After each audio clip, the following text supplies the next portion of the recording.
სოციალური არტი ხელოვნების ის სფეროა, რომელიც ჩვენს ქვეყანაში ნელ-ნელა ვითარდება. მირიანი კრეატიული განვითარების ცენტრის წევრია და 2009 წლიდან თავის მეგობრებთან ერთად სხვადასხვა პროექტზე მუშაობს. 2014 წლამდე ისინი ძირითადად კავკასიის რეგიონში არსებულ კონფლიქტებზე საინტერესო ფოტოპროექტებს ქმნიდნენ. წელს სტარტს მათი ახალი პროექტი Art Bridge აიღებს.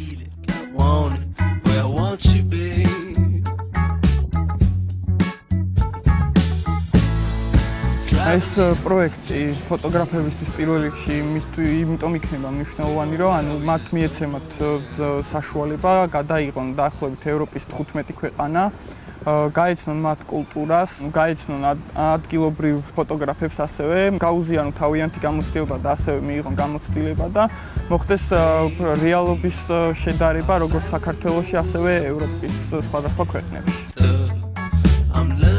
იდეა, რომელიც ქართულ, გერმანელ და ფრანგ ფოტოგრაფებს აერთიანებს, შარშან ნანტის კრეატიული ახალგაზრდობის ფორუმზე გაჩნდა, სადაც მთელი ევროპიდან დაახლოებით 60 ახალგაზრდა მონაწილეობდა.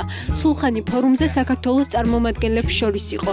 ისინი ევროპელ თანატოლებთან ერთად სხვადასხვა საინტერესო იდეას განიხილავდნენ და მათ შორის საუკეთესოები ნანტის მერიამ დააფინანსა. ჩვენ აგვისტოდან ვიწყებთ საკმაოდ მასშტაბურ მოგზაურობას მანქანით, მინივენით.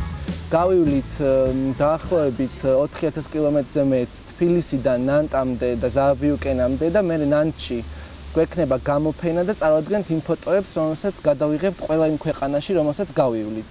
და მთავარი მესიჯი ამ პროექტის არის ის, რომ ეს ფოტოები არ არის უბრალო ფოტოები, არამედ განვიხილავთ იმ კონფლიქტებს, იმ კედლებს, რაც არის აღმართული ხალხებს შორის ამ ქვეყნებში, ვიღებთ ამ თემაზე ფოტოებს და უკვე საბოლოო გამოფენა გვაქვს ნანტში. ჩვენ შარშან ძალიან საინტერესო პროექტი გავაკეთეთ არტ დღეები დევნილ ბავშვებთან ერთად.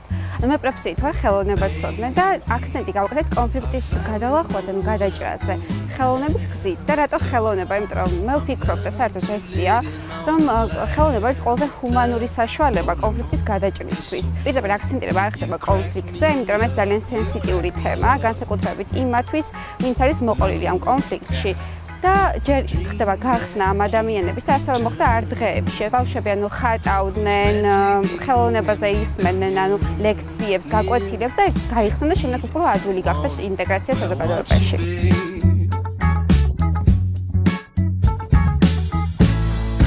Traveling